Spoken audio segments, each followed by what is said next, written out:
of Communication and General Studies, Professor Bosede Sinmisola Sotiloye. This is the first inaugural lecture of the series in the 2025-2026 academic session. We wish all our students each free session. Greatest Funabites! You're welcome.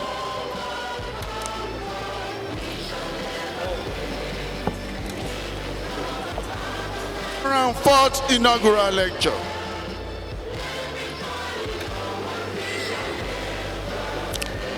Another signal just came in that the procession will be filing in 2 minutes. In reverence for the procession, please. Can we all stand, please? The procession is led by the chairperson of the ceremonials committee, Professor Temitope Adaji. He's also following the Dean, College of Environmental Resources Management, Professor Olusegun Ogutoke. We also have under procession the Dean, College of Plant Science and Crop Production, Professor Bolaniwa Senjobi. Also Dean, College of Veterinary Medicine, Professor Olushola Ajayi. The Dean, Postgraduate School, Professor Boyega Adebayo. Also the Dean, College of Physical Sciences, Professor Victor Makinde. The representative of the Dean of Colonym, Professor Abiono. You're welcome, sir.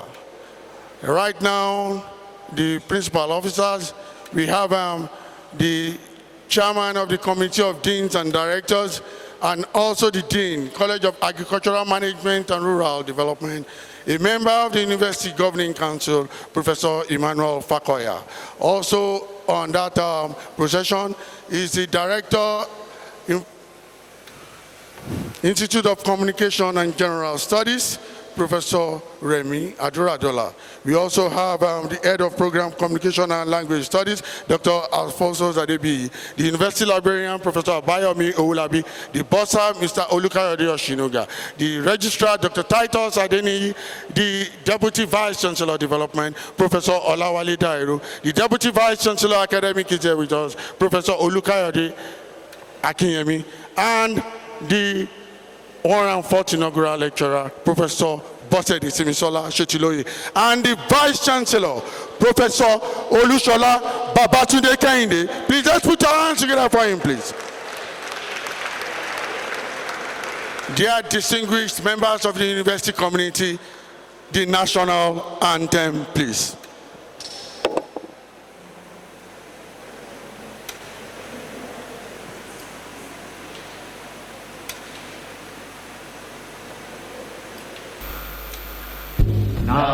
Nigeria, we hail thee, our own dear native land. Though tribe and tongue may differ, in brotherhood we stand. Nigerians old and proud to serve our sovereign fatherland. Our flag shall be a symbol that truth and justice reign. In peace or battle honored, and this we count as gain. To hang on to our children a banner without stain. Oh God of all creation, grant this our one request. Help us to build a nation where no man is oppressed, and the soul with peace and plenty, Nigeria may be blessed. Funab anthem, please.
Thank you very much. May we all be seated, please. Thank you.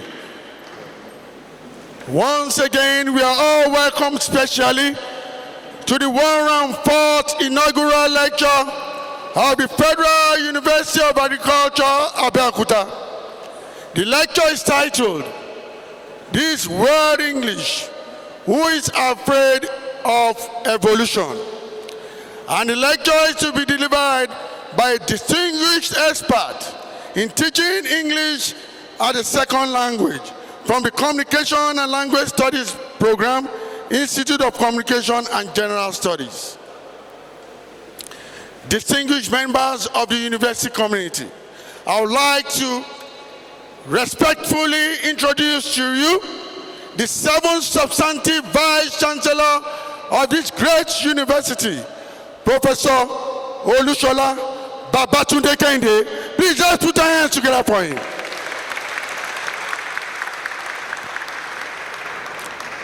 We have on the top table this beautiful afternoon the Deputy Vice Chancellor Academic, Professor Olukayode Akinyemi.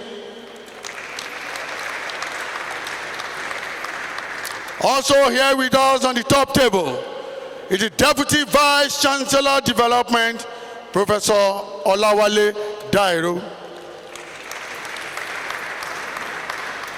This is Professor Dairo's first inaugural lecture as a Deputy Vice Chancellor Development of this great citadel of learning. Please let's put our hands together for him. Thank you. Also here with us is our Registrar, Dr. Titus Adeniyi. We have with us this beautiful afternoon our own bossa, Mr. Olukayode Oshinuga. The university librarian is present here, Professor Abayomi Owolabi. Please let's put our hands together for him. We also have on this top table this beautiful afternoon the Chairman, Committee of Deans and Directors, and the Dean, College of Agricultural Management and Rural Development, Professor Emmanuel Fakoya. The Director, Institute of Communication and General Studies, Professor Remi Aduradola, is here present. Let's put our hands together for her. We also have on the other side of this divide, the Head of Program, Communication and Language Studies, Dr. Alphonsus Adebi. Please let's put our hands together for him. Dear members of this great university, guests, ladies and gentlemen, you are all welcome, especially once again. This is the first inaugural lecture in the series of inaugural lectures of this 2025-2026 academic session. We wish all our students each for each session greatest Funabite. Thank you. Our 104th inaugural lecture is set to explore the restless evolution of language. Language is never static. It shifts, bends, and reshapes itself with every generation. English, often described as word, embodies this transformation more than most. From borrowed words and inconsistent spellings to shifting meanings and expressions born of technology and culture, English constantly reinvents itself. For some, this dynamism signals vitality. For others, it stirs unease, raising fears that change erodes tradition and clarity. Distinguished guests, ladies and gentlemen, please join me in welcoming the university's 104th inaugural lecturer from the Communication and Language Studies Program, Institute of Communication and General Studies, an expert in teaching English as a second language and a member of the International Association of Teachers of English as a Foreign Language, Professor Bosede Sinmisola Sotiloye.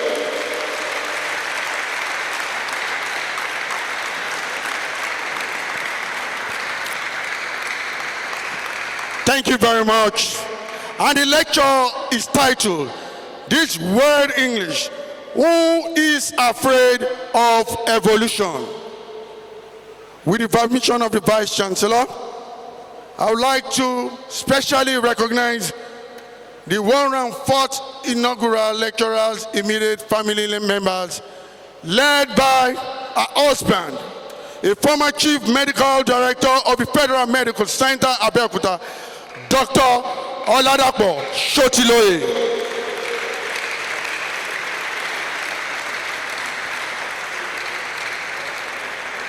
I also like to specially welcome all deans, directors, head of department, and head of unit present. Please let's put our hands together for ourselves. I would also like to recognize the presence of all the ICGNS staff members in their beautiful attires. Can we all put our hands together for them? Thank you. Also, the members of the ceremonials committee, led by the chairperson, Professor Temitope Ajadi. Please let's put our hands together for her. You're welcome. At this moment, it is my special honor and privilege to respectfully invite the Vice Chancellor, who is the chief host of this 104th inaugural lecture, Professor Olushola Babatunde Kehinde, to please give the Vice Chancellor's address. Thank you, sir. Thank you very much. Please, you may be seated. You may be seated. Thank you very much. The Deputy Vice Chancellor, Academic, the Deputy Vice Chancellor, Development, the Registrar of the University, the Bursar, the University Librarian, the inaugural lecturer of today, Professor Bosede Sinmisola Sotiloye, Director, Institute of Communication, Deans, Colleges, and Directors of Institutes, Head of Communication and English Program of Institute of Communication and General Studies, other heads of departments and units here present, members of the University Senate, all academic and non-teaching staff, all special guests and friends of the university, members of the family and friends of the inaugural lecturer, gentlemen of the press, distinguished ladies and gentlemen, and great Funabites. May I request the inaugural lecturer of today to please stand and remain standing beside me. I heartily welcome you all to the 104th inaugural lecture of this great university, the Federal University of Agriculture, Abeokuta. The inaugural lecturer of today, Professor Bosede Sinmisola Sotiloye, was born on 1st January 1961 to the family of late Elder Benjamin Olubumi and Mrs. Alice Funlayo Shoremekun, both from Igbeyin Township in Abeokuta, Ogun State. She attended St. James's CAC Primary School, Akure, from where she went to St. Louis Grammar School, Ibadan, from 1973 to 1977 for her secondary school education. Professor Sotiloye is proudly a University of Ilorin maid. She bagged her first degree, BA in English, second class upper, in 1984, MA and PhD linguistics in 1987 and 1997 respectively from the same University of Ilorin, Kwara State. Her work experience. Professor Sotiloye started her teaching career with a stint as a lecturer 3 in the Department of Arts and Languages, Ogun State Polytechnic, now Moshood Abiola Polytechnic, Abeokuta, in 1987. Later, she was employed as assistant lecturer at the Department of Linguistics and Nigerian Languages of her alma mater, the University of Ilorin in 1988, where she rose to the position of Lecturer 2. She later transferred her services to the University of Agriculture, Abeokuta, in the year 2000, where she started as Lecturer 1. She rose through the ranks until 2018, when she became a professor in teaching English as a second language. Please, a round of applause for her. She has taught courses in English and communication at the undergraduate and postgraduate levels. She was on sabbatical leave at the Olabisi Onabanjo University, Agoiwoye, from 2014 to 2015, where she taught various aspects of English language in the Department of English. Professor Bosede Sotiloye has served in various capacities within and outside the university, some of which are representatives of Kolam Rocks on Swehomak, University of Agriculture, Abeokuta from 2003 to 2010, coordinator, postgraduate program, Department of Communication and General Studies, member, University Publications Committee, acting head, Department of Communication and General Studies from 2009 to 2012. Professor Sotiloye is still a reviewer of prospective inaugural lectures in the university, an assignment she took on from 2016 to date. She was the representative of the College of Agricultural Management and Rural Development in the University Publications Committee, as well as the Deputy Dean, College of Agricultural Management and Rural Development from 2022 to 2024.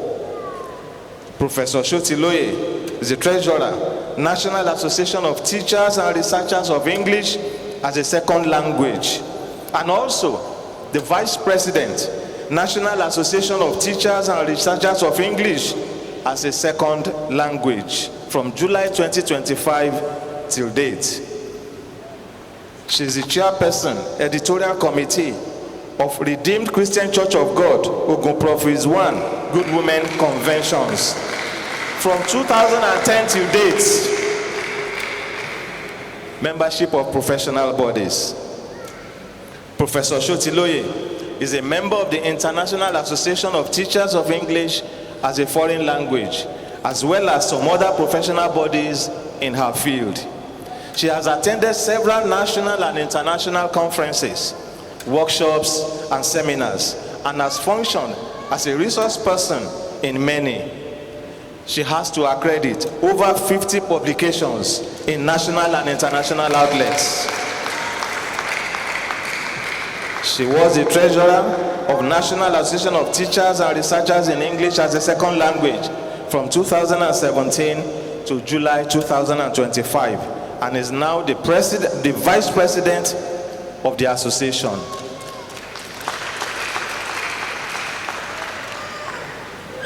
Our inaugural lecturer of today is happily married to Dr. Oladapo Sunday Sotiloye, and the union is blessed with children and grandchildren.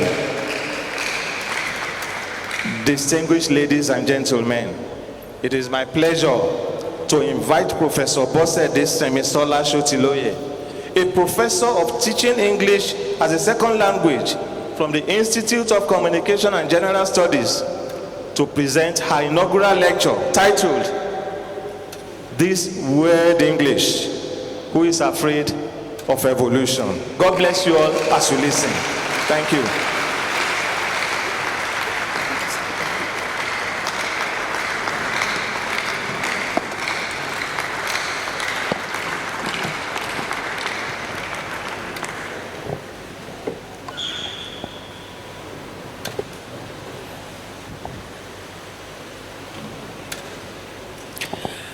The Vice Chancellor, the Deputy Vice Chancellor Academic, the Deputy Vice Chancellor Development, the Registrar, the Bursar, the University Librarian, the Director of the Institute of Communication and General Studies, other deans and directors, the other deans of colleges and directors of other centers and institutes in the university, the head of Communication and English Program, Institute of Communication and General Studies, other heads of departments and units, members of the University Senate, all academic and non-teaching staff, members, all special guests and friends of the university, members of the family, of my family and friends of the and my friends, gentlemen of the press, distinguished ladies and gentlemen, great Funabites,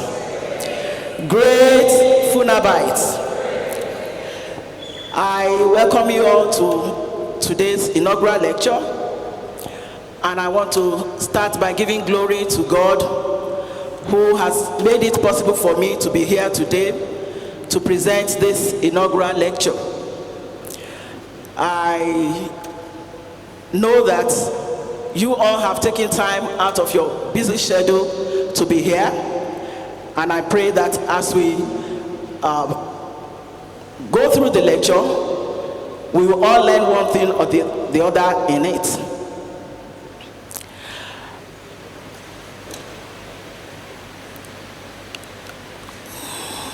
Today for me to relate to both town and gown what I had been able to do these past years, and to let this audience know the impact I have made on others in the academic world.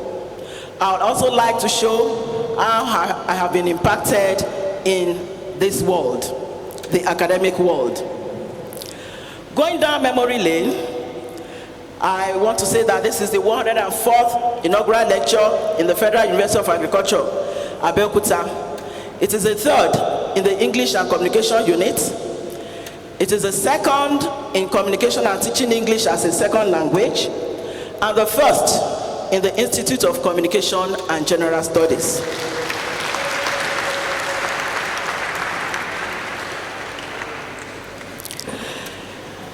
I graduated with a BA Honors in English in 1984, and I had linguistics and Yoruba language as my second and third options. But I had keen interest in linguistics, so much so that I performed better than those who were major students of linguistics. And this culminated into my being employed as a graduate assistant in the Department of Linguistics and Nigerian Languages in the University of Ilorin in 1985. I was exposed to the scientific study and analysis of language from 1987, when I bagged my MA Linguistics, to 1997, when I had my PhD.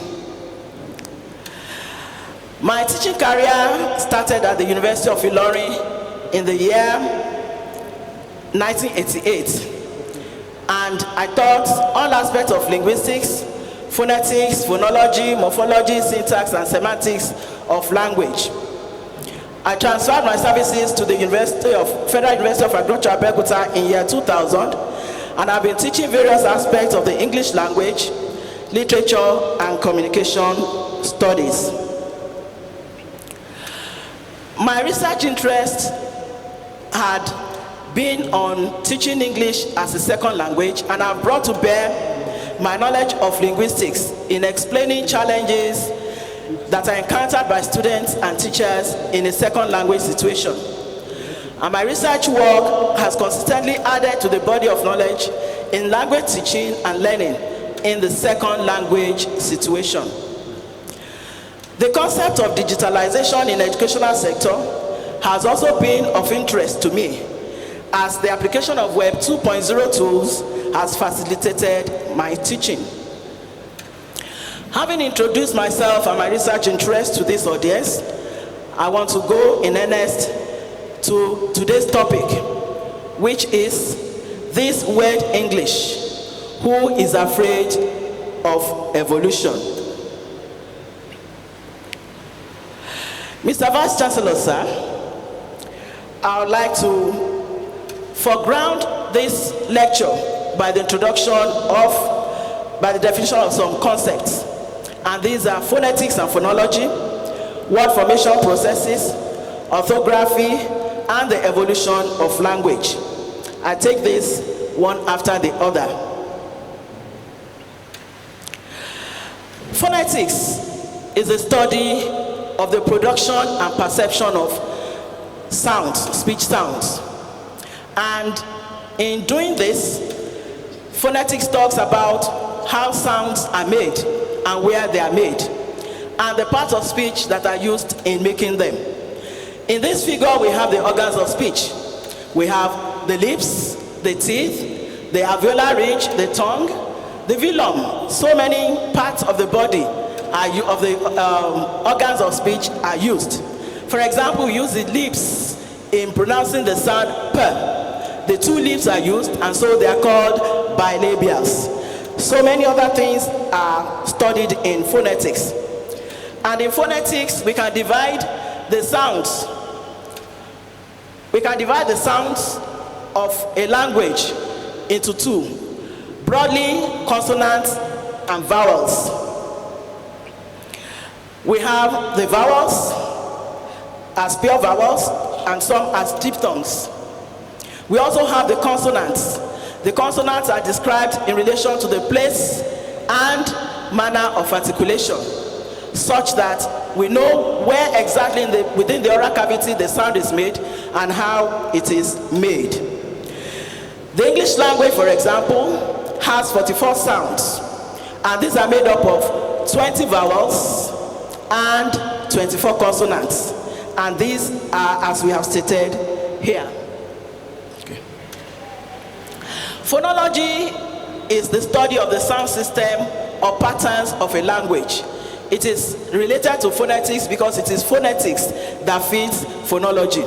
Phonology has to do with the permissible combination of vowels and consonants into syllables, morphemes, and words.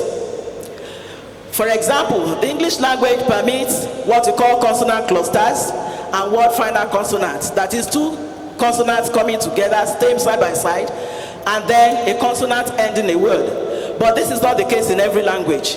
In the Yoruba language, for example, that is not so. So when Yoruba language borrows a word from the English language, it has to make it consistent with the permissible structure of the Yoruba language.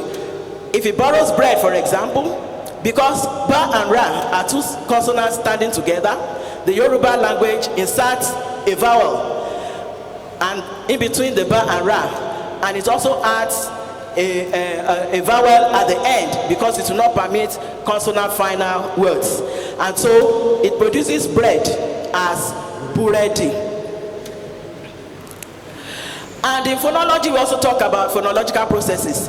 These are changes that take place when two sounds come side by side and that they influence each other. And so we have what we call assimilation. For example, in the production of the plural marker in the English language, the plural marker is S, but it is pronounced as S. When it is beside a voiceless consonant like T in pot, it comes out as S. So we have pots. But when it comes after a consonant that is voiced, as we have in dog, it becomes dogs. The S, which is pronounced as S, does not come out as S, but as Z, which is a voice counterpart of S. That is assimilation. So many other phonological processes are in languages. We have deletion, we have metathesis, apocope, syncope, and so on. Do not let me bore you with that as we go on to word formation processes. We all know that words are used to represent man's basic needs in life. And new words can be formed through affixation, where you have a prefix or a suffix added to a root word. Happy, for example, is a root word, and when it has a prefix, un, on, added to it, it becomes unhappy, and that forms a new word. Teach plus er becomes teacher, a new word. New words can also be attained by borrowing. We know the English language borrows, from other languages. So we have it borrowing ballet and restaurant from the French language. And the Yoruba language has loaned the word Japa, for example. Everyone is talking about Japa, and that is from Yoruba. New words can also be gotten by blending, and this is taking parts of two words and forming them into another word. For example, we have motel and hotel, which becomes motel. A motel is a hotel that has parking space for cars, so you have another word, motel. Or breakfast and lunch, which becomes brunch, which is a meal that is taken between breakfast and lunch. New words can be formed through compounding, where you have house and girl becoming house girl, note and book becoming notebook. We can also have clipping, where a part of the word is chopped off, and the chopped off part is also, the remaining is understood as the word. So we have memo for memorandum, fax for facsimile. The knowledge of word formation processes is advantageous for vocabulary development and astute reading. I go on to define orthography. Orthography is the writing system of a language, and this has to do with spelling, punctuation, capitalization, hyphenation, word breaks, and emphasis. Orthography is important. The knowledge of orthography is important for effective communication, as this affects reading, writing, sentence constructions, and even meaning.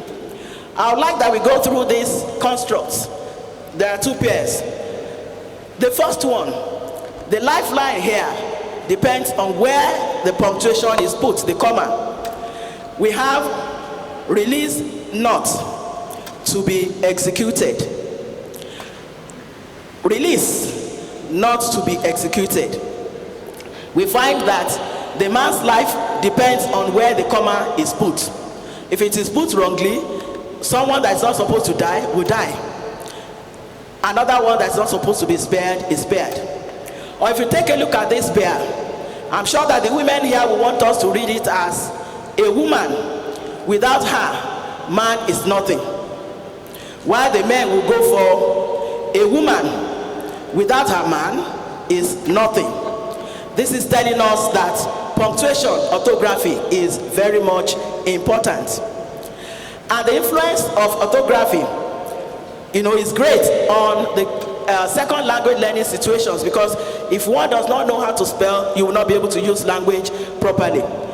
The English language, for example, has 44 sounds, which are represented by 26 letters, and this makes writing English a hard task. We'll talk more about it later.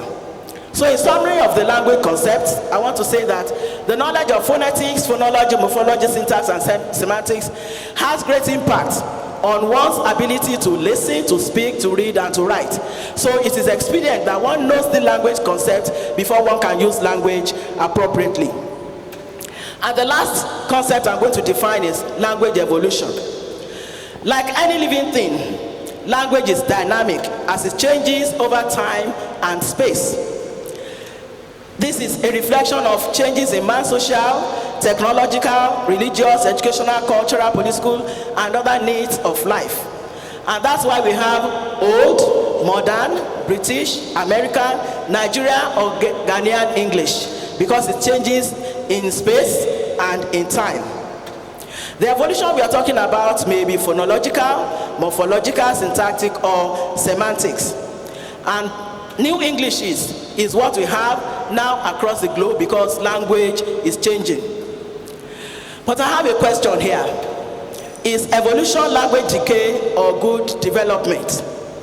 There are two schools of thoughts, the conservatives and the progressives. The conservatives believe that any change in language is language decay, whereas the progressives, with whom I align, believe that change in language is a reflection of man's response to his environment. And so it is a good thing, it's a good development. We know that we never had words like AI, download, and WhatsApp in our vocabulary before.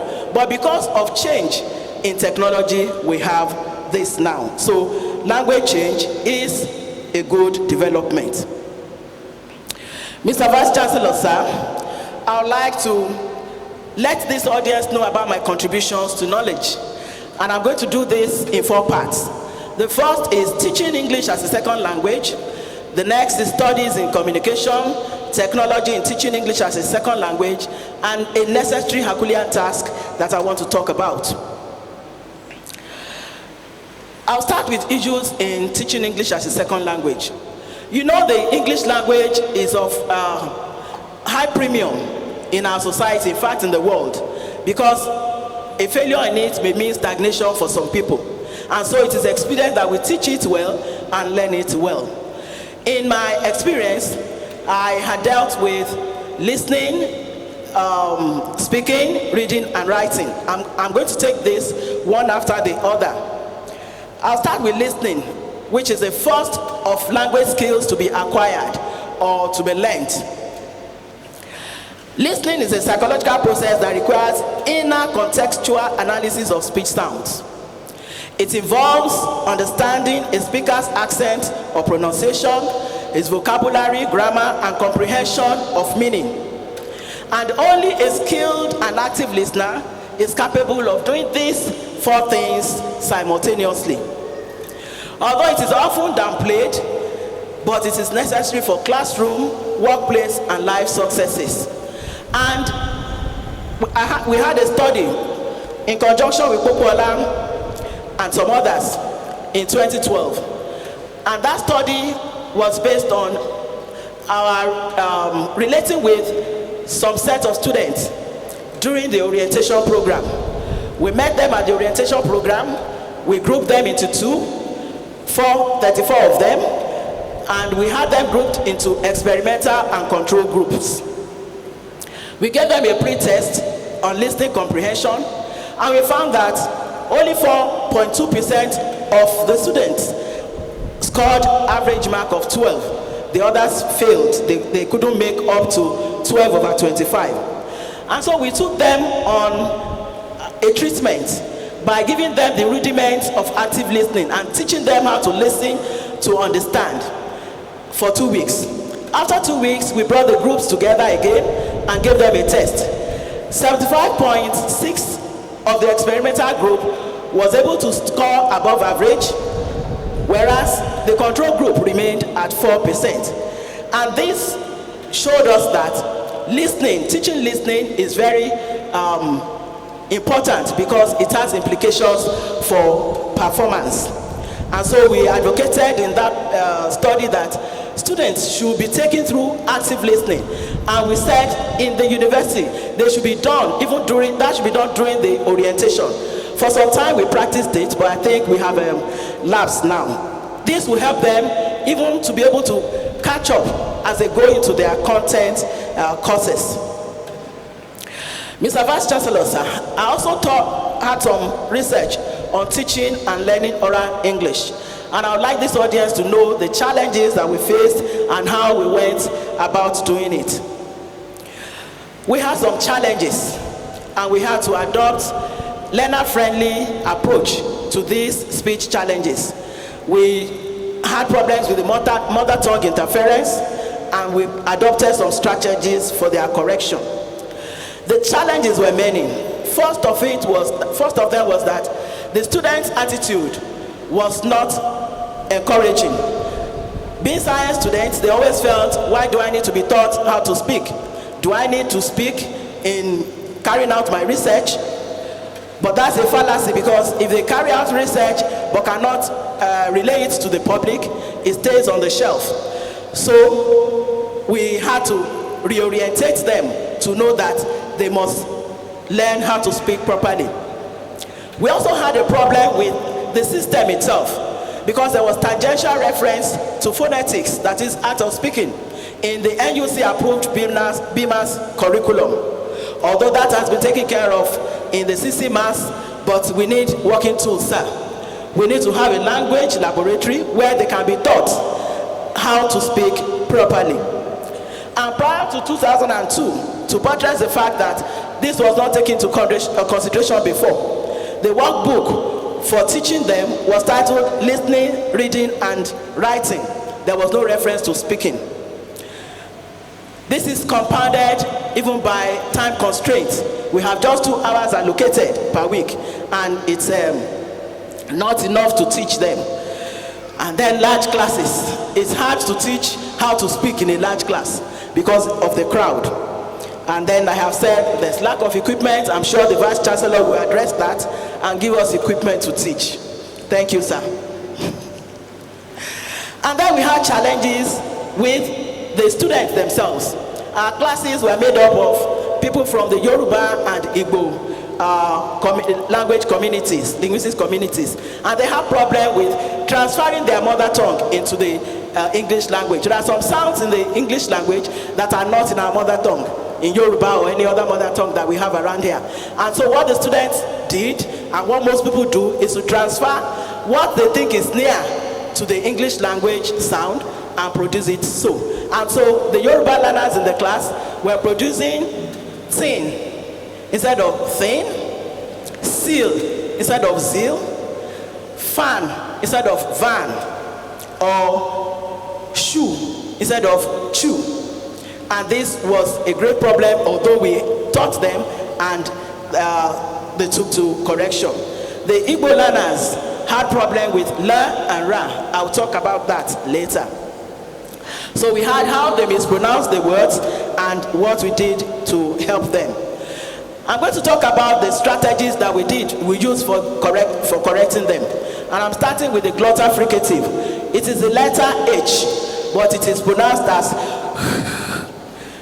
it doesn't make sound, but it is present in the English language. So we had our students calling all for hall, calling and for hand, and ash for hash. These other words have their own meanings in the English language, so they were not communicating properly. So we are saying that the sound doesn't make much noise, but it must not be left out.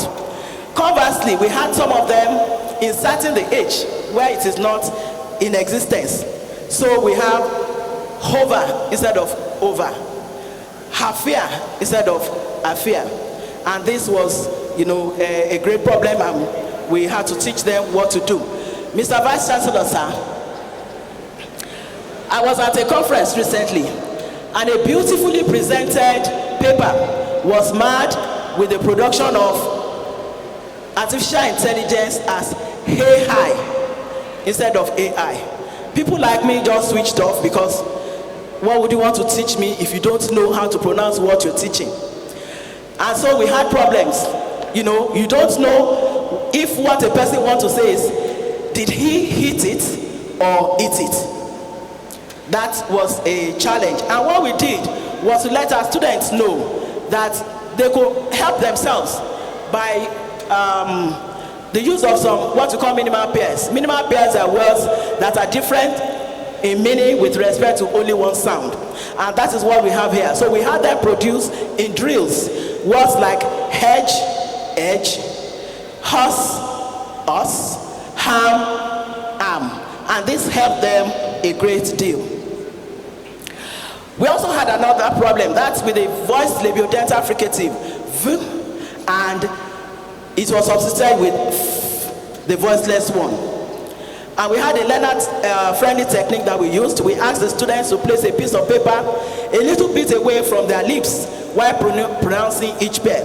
And what would happen is that the vibration in the production of v would cause a movement in the paper, whereas that will not feature in the production of the voiceless counterpart. So the deficiency was remedied through the quick repetition of words like fail, veil, first, vest, fast, vast. It helped them to get the distinction. Now the alveolar lateral, which we call L, but pronounced as L, and the trill, R, which is pronounced as R. The La and Ra is interchangeable in the Igbo language. If the Igbo man says Miri or Mili, he means water, and there's no problem about that. But the Igbo learners in the class now transferred their knowledge of the Igbo language to the English language. And so they say the meat is flesh instead of the meat is fresh. My reader has not come, whereas they meant to say my leader has not come. The remedy was to ask them to make conscious effort to distinguish the sounds so that through intense practice they could get it correct. Mr. Vice Chancellor, sir, we also did some need analysis. And need analysis is essential, it's an essential tool in language teaching and learning. And this is to identify, understand, and remediate specific areas of deficiencies. Because this will help the teacher to draw the correct curriculum and to reflect and attend to the needs of the students. So we did this analysis on two aspects, reading and writing. Sotiloye and Bodule in 2017 assessed the trend of the reading culture of 509 first and final year students of FUNAB. And we had, the result was that 59.3% preferred reading to other language skills, but many read only to pass, and they read only prescribed books, they never read outside it. Only 15.7% of them read motivational and religious books. They rarely read for pleasure, meaning that without school, they would not read. We found that the first year students read more and longer than finalists, maybe because they were just fresh, jambites, so they took their studies more seriously. And we assessed this, asking them the preferred language activity, the frequency of reading, the reading duration at a stretch, and the rate of pleasure. We also assessed their writing using 80 first year and 40 final year students writing. And this showed persistent error in tense, in spelling, in concord, punctuation, and abbreviations. The spelling errors dominated that of 100 level, where we had 56%, whereas it was tense, 75% for the 500 level students. Many of the errors were traceable to poor pronunciation and listening, underscoring the fact that phonetics affects even the written form of language. We had examples of the errors, and these are things like our names were written down instead of were. I'll be grateful, the way, great and full. My proofs and so on. We found that most of these are as a result of the intrinsic nature of the English language, because as we'll see later, English language is not consistent in its spelling. And we had some even having punctuation errors. And like the examples we gave earlier, punctuation, wrong punctuation could mean death in some instances. So it is necessary that one will write the orthography correctly, putting in the punctuation marks where needed. Mr. Vice Chancellor, sir, I also had some studies in communication. Communication, as we know, is the sending, receiving, and understanding information and meaning, and giving feedback through specified channels. It is the lifeblood of any organization or relationships. And communication is effective when the message of the sender is successfully decoded by the receiver. Communication is efficient when it is done effectively at a low cost. Communication is a means by which behavior is modified, change is effected, and information is made productive and goals are achieved. And so, in conjunction with Bameke and some others in 2013, we studied some communication-related conflicts of 569 researchers in agricultural research institutes in Oyo State. And we came up with the fact that communication barriers such as inadequate information, improper channels of communication led to conflicts, it led to reduced productivity, and it also led to lack of cooperation. So we recommended that organizational goals cannot be achieved where communication is deficient. So communication is very important in organizations. We also dealt with parent-child communication. And we know that communication between parents and children is of utmost importance to the cognitive, social, and emotional development of the child. In 2011, in conjunction with the Mesibe, Bodunde, and Awotunde, we considered the level of communication existing between parents and their children on the use of the internet in Abeokuta. We found that 73.2% of parents discussed internet usage with their children, and this was confirmed by 70% of the children. Our conclusion was that any discussion was linked to positive guidance, and so parents should discuss with their children for them to have positive life.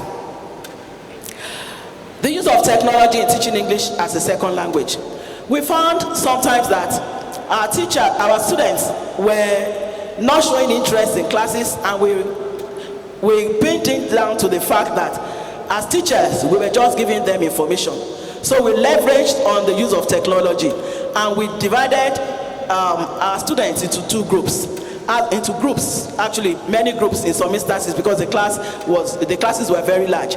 So what we did was to make the class student-centric, such that it is the students that will come to teach in class, and the teachers would, help them to straighten out where there are some crooked things that they have said. So what we did was to group these students and ask them to come to present as group, and it made them to be serious, because they didn't know who was going to be called to do the presentation. They used PowerPoint presentation, and the classes became more interesting. They became active in class, and they were always present, because they didn't know who was going to be called upon to do the presentation, and that made them to participate well in class. And it made us teachers too very happy, because we saw that they could do what we thought they could not do. And even some of them, some groups, they were very creative. Though in science school, we saw them dramatizing the literature books that we asked them to read. And so we also did some introduction and use of Google Scholar, Google Docs, Google Translate, and Google Alerts. We introduced them to the class, and we found that this helped them. We gave them writing assignments, and they were to work in collaboration with each other. The groups were to work together. They weren't in the same space, but they could get connected through the internet and the Web 2.0 tools that we taught them, and they were able to use this to collaborate, with one another. And they found the Google Docs, the Google Scholars helpful. The Google Translate, they were not limited to their own to English language alone, because they could translate. They could use Google Translate and translate even materials that were not in the English language. And they got alerts immediately. There was anything new on the topic that they were given to write on. They got Google alerts that gave them the answers. Now, I said I was going to talk about a necessary Herculean task, Mr. Vice Chancellor, sir, and this is rewriting the English orthography. English language has been described as the world's worst spelled language because it lacks accuracy and consistency, resulting in ambiguity and redundancy. Of great concern to most users is this inconsistency and inaccuracy, especially in a second language setting.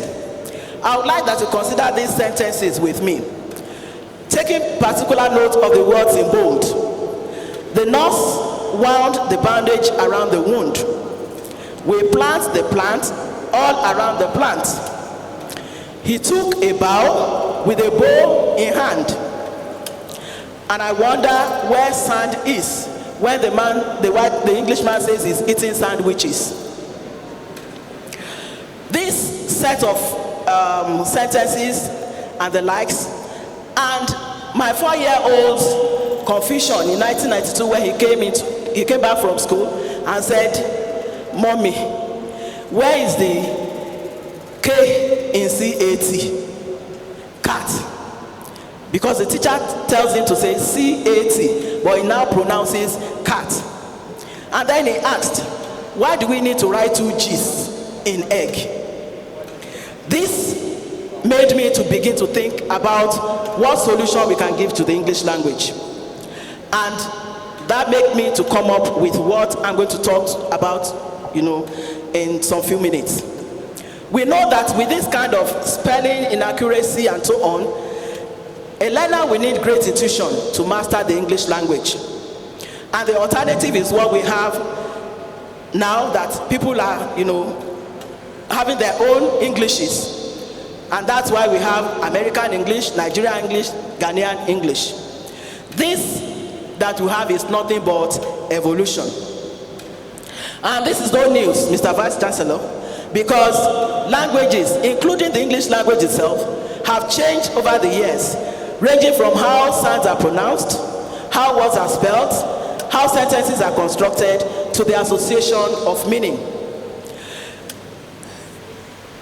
What we have as wedding today used to be spelled with a Y. And take a look at how husbands was spelled, Housbondes, and might was spelled as Myghte. So there had been that evolution.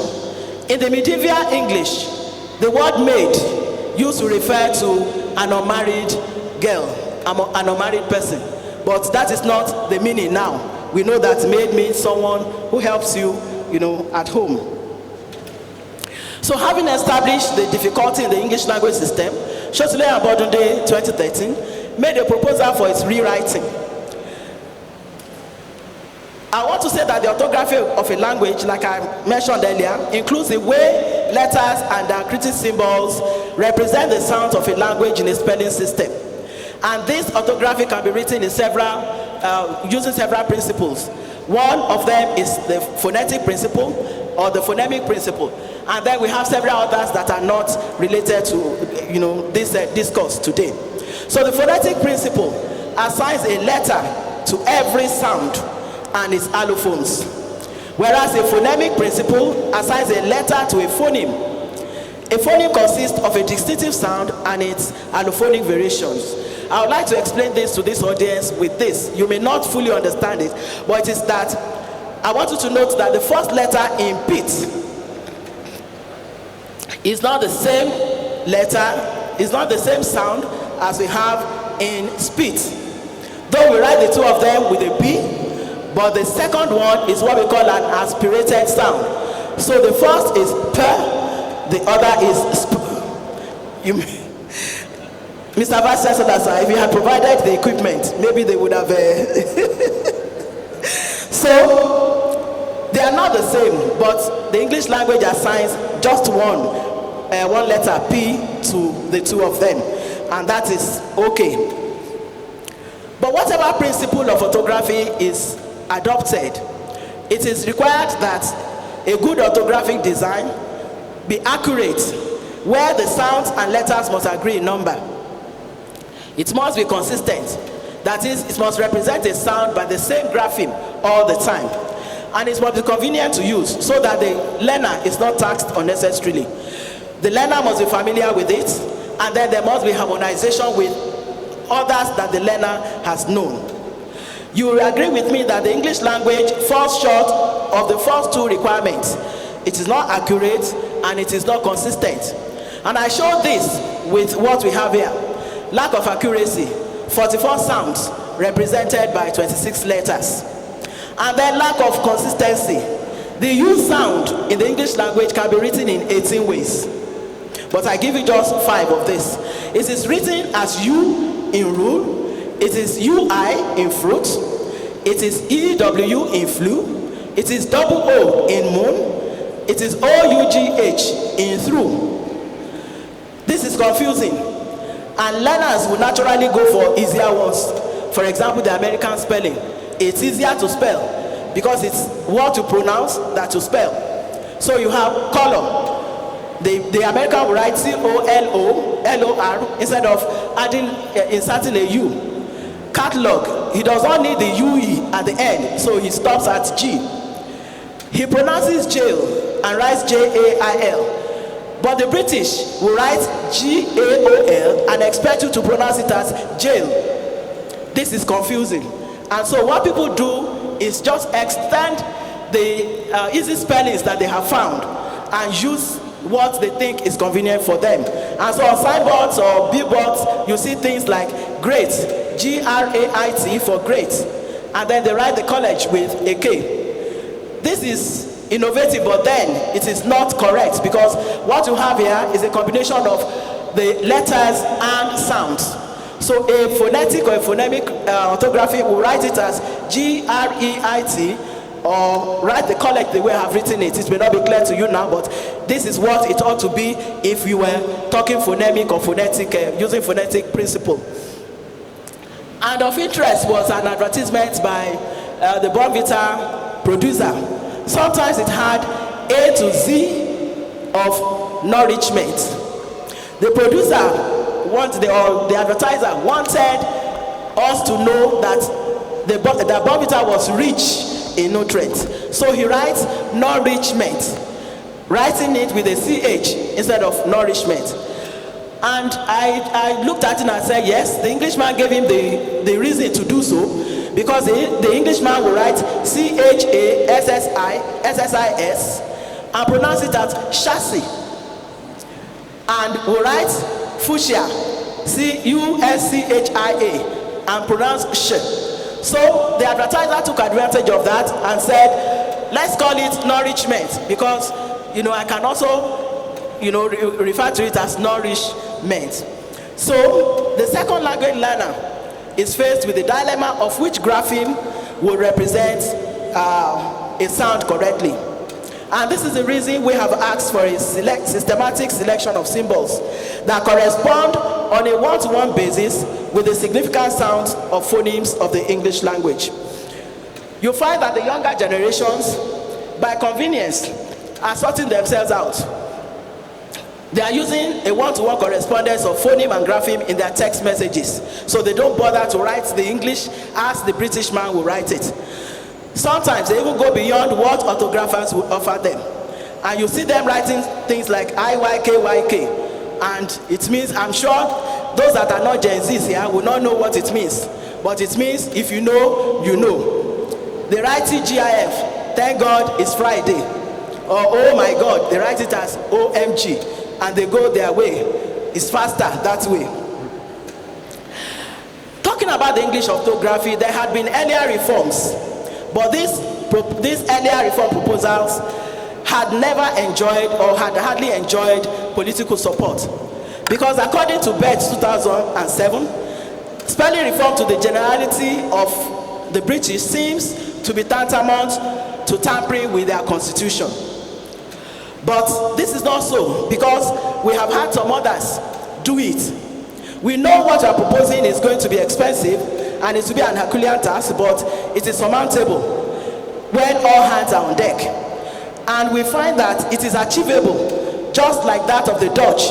They had reforms in 1947, 1996, and 2006, and the Norwegian too had had several reforms. And these reforms were aimed at aligning spelling with spoken language, and they were sponsored by the concerned government.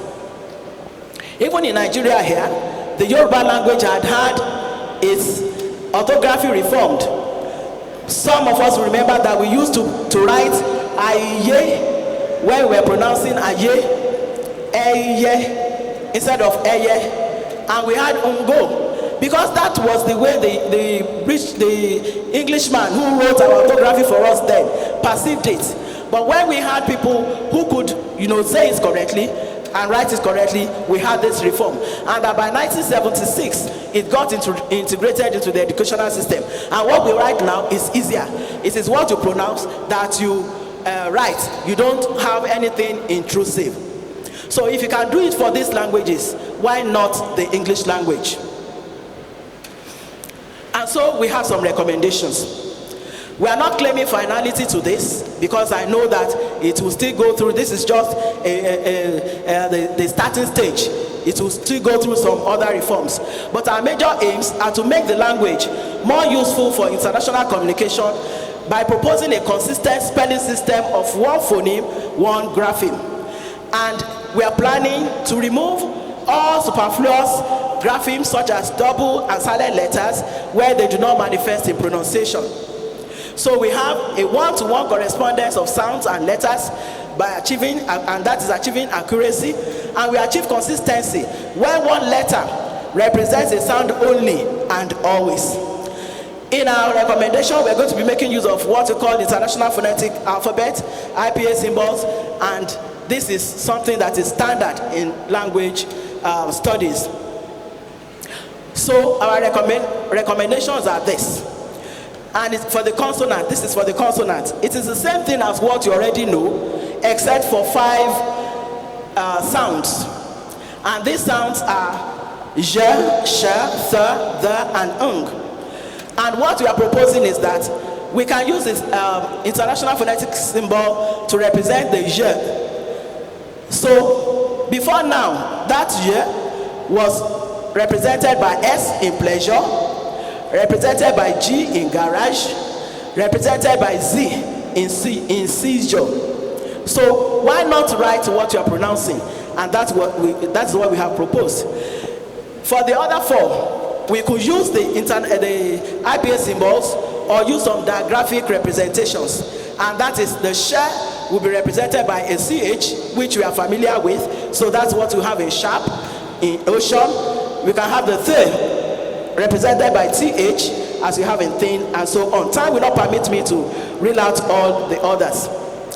So when we compare our recommendation with that of the traditional orthography, we find that that of the traditional orthography has 21 graphemes, whereas our own has 24. But ours is consistent and it is accurate because no 2 phonemes are represented the same way and no grapheme represents more than 1 phoneme. It becomes invariably easier to use. We noted that there are 3 redundant letters in the English in the present orthography, and these are C, Q, and X. Our recommendation will take care of this by having C written as either K or S, depending on what you pronounce. And when it is K, my boy wouldn't have had any problem pronouncing cat, because what he would have been taught is K-A-T or K-A-T, cat. And the Q will be written as KW, X will be written as EKX. The C can also be written as S, as we have in city or ceremony. American English writes is sellotape with an S, so we can also write our ceremony with an S.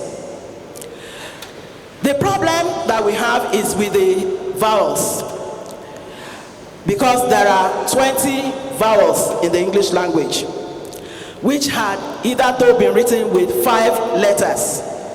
So we need 15 more graphemes. And what we have done is to use the grapheme, the symbols of the sounds for the letters. And so for the long E, for example, we write double I's. You have something like marine, and that is double I. So you have 2 I's, and so on. The implication of our recommendation is that we have to unlearn, learn, and relearn both consonant and vowel phonemes. Some hitherto phonemes, words that are pronounced the same way, will also become homographs, written the same way. So the C of water and the C of sight will be written as SII, and so on. There will be implication on teaching and learning of other subjects in the school system, but this has been done for other languages, so it can still be done here too. Acceptance by and collaboration of the government, language policy makers, orthographers, linguists, and all and sundry is needed. If accepted, better days lie. If our recommendation is accepted, better days lie ahead of second language learners of the English language. And I have here an excerpt from the Canterbury Tales. This is telling us what English used to be, how it used to be written. So this was English yesterday. That was how English used to be written. And what we have now is English today. We are all familiar with this. And we are giving unto you and to the world English tomorrow. That what you have can be written this way. We have a comparison of the 3 of them, so if you have the text with you, the lecture notes with you, you can compare them and see. I assure you it's easier for you to read and to write. Mr. Vice Chancellor, sir, I would like to tell this audience about my contribution to development. I have taught undergraduate and postgraduate at the undergraduate and postgraduate levels, and thousands of students have passed through me, because you cannot graduate here without having passed the English language, well, GNS 101 and 201. I have graduated, supervised and graduated 6 PhD students, 19 MSc, and there are many more still on the trail. I have been involved in training. I have been facilitator and resource person in some seminars, workshops organized for career development of members of the university community and beyond. I was coordinator of the PG program for CGNS department for several years. I was acting head CGNS 2009 to 2012, Deputy Dean Colambro 2023 to 2025. My conclusions, sir, are that there is the need for knowledge of linguistic concepts because it has implications for language skills performance. The active listening enhances school performance, and so students should be taught active listening. Communicative, user-friendly activities would improve students' interest and participation in learning. And we're also concluding that technology and student-centered methods improve teaching and learning, so we should adopt it. The English language needs a spelling reform as provided in our recommendation. And I want to ask, is there anyone here that is afraid of this evolution? No. I answer no. Our recommendation, sir, that linguistic concepts should be introduced right from the primary school where learners have longer contact hours. We should teach listening techniques as a priority for new students. We should provide language laboratories and adequate facilities for teaching oral English. We should increase contact hours and space for technology use in ESL classrooms. And we are calling on governments, policymakers, and professional bodies to consider the recommended reform for the English orthography. Mr. Vice Chancellor, sir, I would like to acknowledge some who people who have had impact in my life. And I'm going to start with God Almighty. I give glory to God, the Waymaker, for his faithfulness in life that is immense. He has piloted me through life and charted a good course for me. Blessed be his holy name. I will acknowledge my parents, my mother, late Elder Benjamin Obumi Shoremekun and Mrs. Funlayo Shoremekun. They were ready to give their all to give me and my siblings and others who lived with them the best. I'm glad my mother is alive today to witness this event. She had clamored for this occasion since the day my chair was pronounced. Although not formally lettered, a piece of information that those around her may find unbelievable because of her courage, she is very much interested in education. Grammar, Ọlọ́run àtúbọ̀ lọ́rọ̀ ẹ̀mí yín fún wa lórúkọ Jésù. I want to acknowledge the roles that the former and present vice chancellors have played in my life. First, I start with the present vice chancellor, Professor Olusola Babatunde Kehinde, who approved that I give this inaugural lecture. Thank you very much, sir. I acknowledge Professor Julius Amioba Okoje, who was the one that appointed me in the year 2000. I bring to records that Professor Oluwafemi Olayabalogun appointed me as HOD, and Professor Felix Kolawole Salako announced my professorship in 2018. Thank you all for all you have done. I acknowledge the past and present principal officers. I appreciate the current deputy vice chancellors in the persons of Professors Kayode Akinyemi and Olawale Dairo. All other past deputy vice chancellors with whom my hard-working relationships are acknowledged. I recognize the engine room of this inaugural lecture presentation in respect of the efforts of the publication and ceremonial committees headed by Professor Helen Bodude and Professor Temitope Ajadi in making today's outing a success. Thank you very much.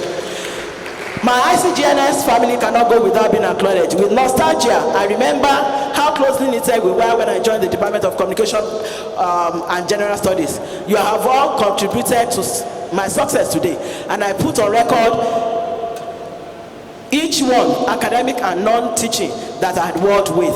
Thank you very much for all you have done. The Kolamrock family, I must not fail to acknowledge the Kolamrock family. Right from its days as Kolamrocks, I enjoyed working relationship with wonderful senior colleagues like late professors Bola Okuneye, Olusegun Onori, Olusegun Akpantaku, who at one time or the other served as deans of the college. May their souls rest in perfect peace.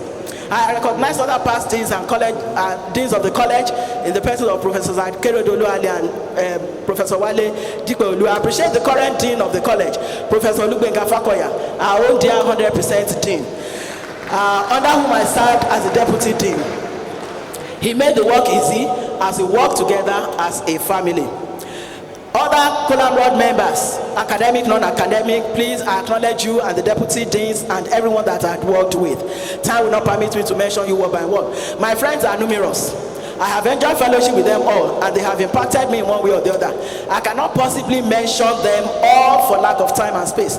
For ease of reference, I will categorize them as my Ilorin, Abeokuta RCCG friends. I spent 20 years of my life in Ilorin, in the midst of loving and caring people. I appreciate the moments spent with my friend, late Dr. Mrs. Foluke Bolanle Adekaye. If it were not for death, she would have been seated with and as my family today. May her soul rest in peace. Many others who have had impact in my life in no small measure and in no particular order are the Aderi Grace, the Omojasolas, the Adigboles, the Olatunjis, the Akiremis, and many others. I'm sorry I can't mention you one by one because of my time. They are telling me I'm running out of time. God bless you all. I acknowledge the guidance of the Chapel of the Light, University of Ilorin, and the Full Gospel Businessmen Fellowship were sources of my spiritual growth. I acknowledge the guidance and leadership of Pa Olushola Ajolore. I enjoyed fellowship with every member, too numerous to mention by name. God bless you all. In Abeokuta, my life story cannot be complete without a mention of some friends turned family. In this respect, I acknowledge Pastor Adeola and Pastor Mrs. Doyin Adenuga, Mr. Bumi and Mrs. Shologun, Professor Bodunde, and others who had impacted me. All members of Slosan School, of St. Louis Grammar School, Abeokuta branch, Slosan, seated in yellow, I acknowledge you. Thank you for being sources of encouragement to me. And so many others, the Natchez family, the Itefels family. I acknowledge and appreciate all staff members and associates of Diamond Cross Medical Center. Thank you for all the roles that you are playing in our lives. And I also want to acknowledge my students, past and present. They would not have been today if I had none to teach. I acknowledge you all for the opportunity to run minds together, especially at the postgraduate level. I have learned from you in the course of teaching you. God will guide and guide you and make your path straight in Jesus' name. I had wonderful teachers, late Professor Sam Adewoye, Professor Oladele Awobulu Yiwolawoyale, Ore Yusuf Biso Gushino, Francis Oyebade, HBC Capo, and late Professor Efros Bino Adegbija. They laid good foundation on me, and I acknowledge them for it.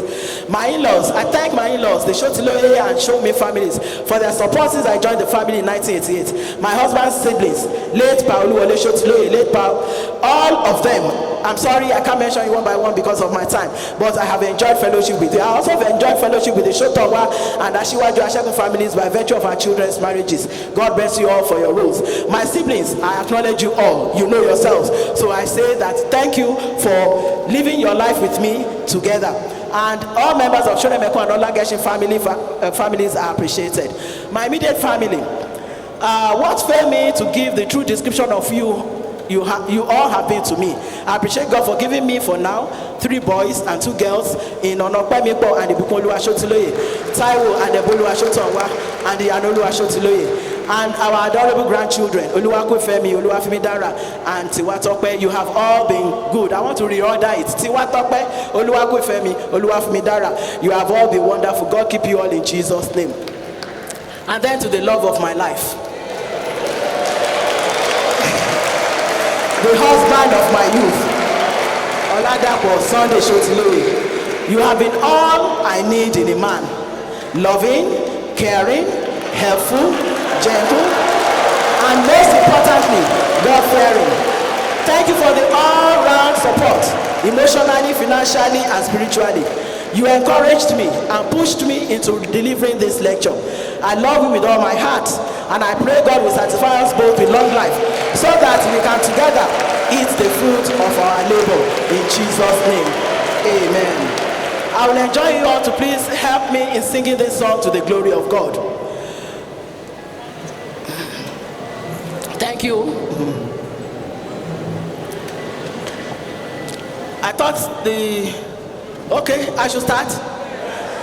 To God be the glory, great things He has done. So loved He the world that He gave us His Son, who yielded Himself an atonement for sin, and opens the life gate that all may go in. Praise the Lord, praise the Lord. Let the earth hear His voice. Praise the Lord, praise the Lord. Let the people rejoice. Oh, come to the Father through Jesus their Son, and give Him the glory. Great things He has done. Thank you all for listening. Thank you, sir. Please, let's have our seats. Let's have our seats. Thank you very much. Please have your seat. It's been a great time to listen to this inaugural lecture. And before I acknowledge those who are here, I hope every one of us here who have taken one thing or the other. For those who have been saying, Ebola Jenny, I hope you can now see that English is really very important. Yes. And so, for those who will see the 6 PhD graduates produced by inaugural lecturer of today, and will be wondering after asking the question, you have a PhD in English? And the person will say yes. And you say, from where? And he says, from Federal University of Agriculture. Please understand that we teach real English in the Federal University of Agriculture.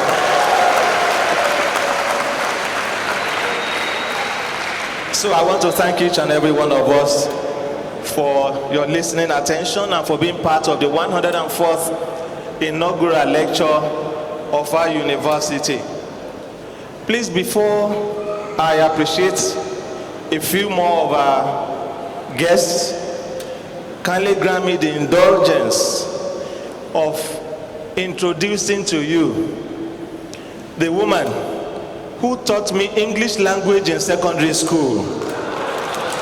I saw her and I was wondering, is that not my teacher of English in secondary school? Please join me to welcome Mrs. Moluga, quintessential Mrs. Moluga. You are welcome, mommy.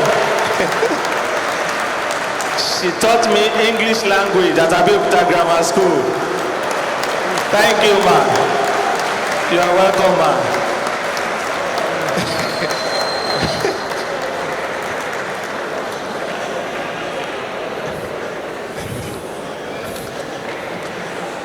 No, let me just get out from here.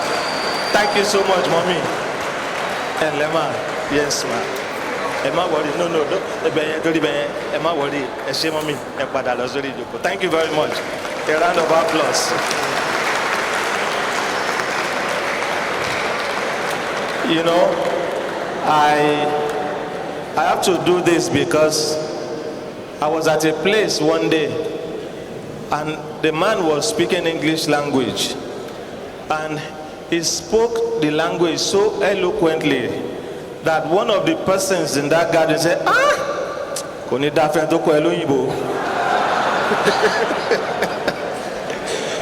that had not been the story of Mrs. Moluga. Nobody has said such an abuse to her because of what I did. Thank you very much. And of course, distinguished guests, ladies and gentlemen, the inaugural lecturer tried to acknowledge everyone, but time will not permit us to do that. So I will also want to just mention a few names to acknowledge you once again. All of us are very important, but please help us to also appreciate once more the love of her life, the sugar in her tea, Dr. Oladapo Sotiloye, the mosquito in her net. You are welcome, sir. Just to also add that, going by the names, Bosede connotes that Mrs. Sotiloye was born on a Sunday. Well, Dr. Oladapo Sotiloye is also Sunday, so he was probably born on a Sunday. Congratulations. We also welcome Mr. and Mrs. Okpemipo Sotiloye, the son and daughter-in-law. And you are welcome. And we also want to welcome Mama, Elder Mrs. Alice Yoremekun, Mama Ikabo, Eshe Ojo Yatubo Daleo, Oju Yama Riri. We welcome Mrs. Kemi Akinlawon, the sister, Chief Adeshina Oshunwumi, brother-in-law, and our own Chief Professor Yemi Oke, also a brother-in-law. And of course, we also have in here Professor Elizabeth Balogun, the wife of the fourth substantive Vice Chancellor of our university, and a former head, Department of Biochemistry of our university, Mama Professor Elizabeth Balogun. We welcome Dr. and Professor Mrs. Akin Eniolorunda, the CEO of Elion Eye Center. You are welcome. You are welcome, Auntie. You are welcome, sir. Of course, the one who retired but is not tired is also here. Professor Goke Bodunde, JG Bodunde, Jacob Goke Bodunde. You are welcome, sir. The former dean of our College of Plant Science and Crop Production. Seated beside him, Professor Oluyemisi Erumosele, the former Deputy Vice Chancellor, academic of our university. And please, I also want to specially welcome all church members of Professor Sotiloye. You are welcome. Thank you for joining us. And also, the all old secondary school mates of Professor Sotiloye. You are welcome. Yes, you are welcome. Up school. All other family and friends of the inaugural lecturer, we welcome you. And we also recognize the presence of Professor Michael Aduradola, the pastor in charge of RCCG Region 32 in Adigbe. Daddy, you are welcome. Thank you so very much, everyone, for coming. But before we leave, to let you know that our university is appreciative of what Professor Bosede Sinmisola Sotiloye has done. May I ask you to please stand up, ma'am, and come forward. The Federal University of Agriculture, Abeokuta, is presenting this award of honor to Professor Bosede Sinmisola Sotiloye of the Institute of Communication and General Studies as the 104th inaugural lecturer of the university, dated this day, Wednesday, 17th September 2025. Congratulations, ma'am.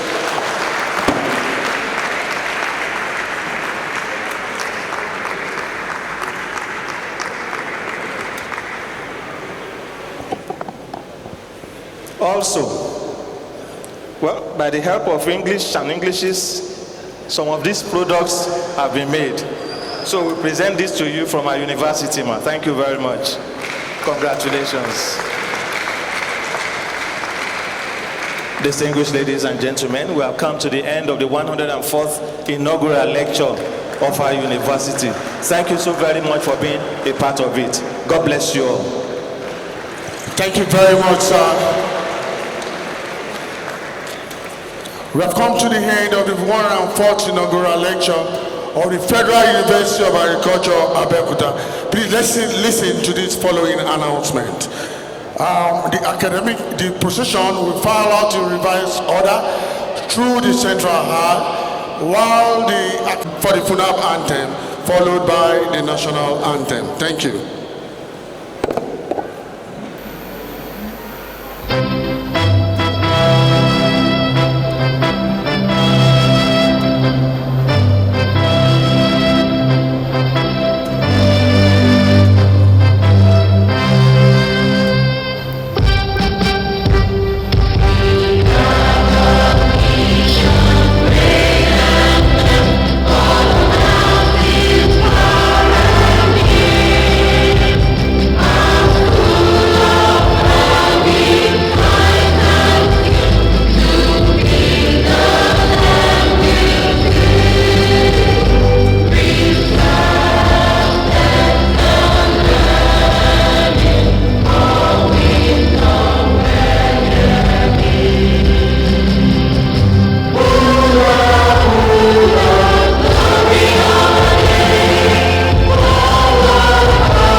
national anthem, please.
To file out in reverse order.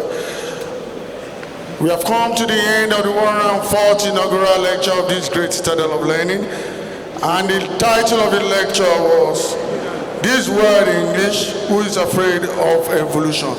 And it was delivered by Professor Bosede Sinmisola Sotiloye. Distinguished members of the university community, I would like to recognize the presence of the wife of the first substantive vice chancellor of this great university, Professor Elizabeth Balogun. Also here present with us is the Dean College of Food Science and Human Ecology, Professor Adebukola Omemu. The Director, Agricultural Media Resources and Extension Center is on the procession, Professor Jacob Olaoye. I also like to recognize the presence of all the staff, stakeholders, internal and external, that are present here. Also, the former director of the Student Industrial Work Experience Scheme, Professor. Thank you very much, everybody. We appreciate everybody that has come from far and near. We have the former Vice Chancellor of the Landmark University, Professor Adeni Olayoju. We also have here present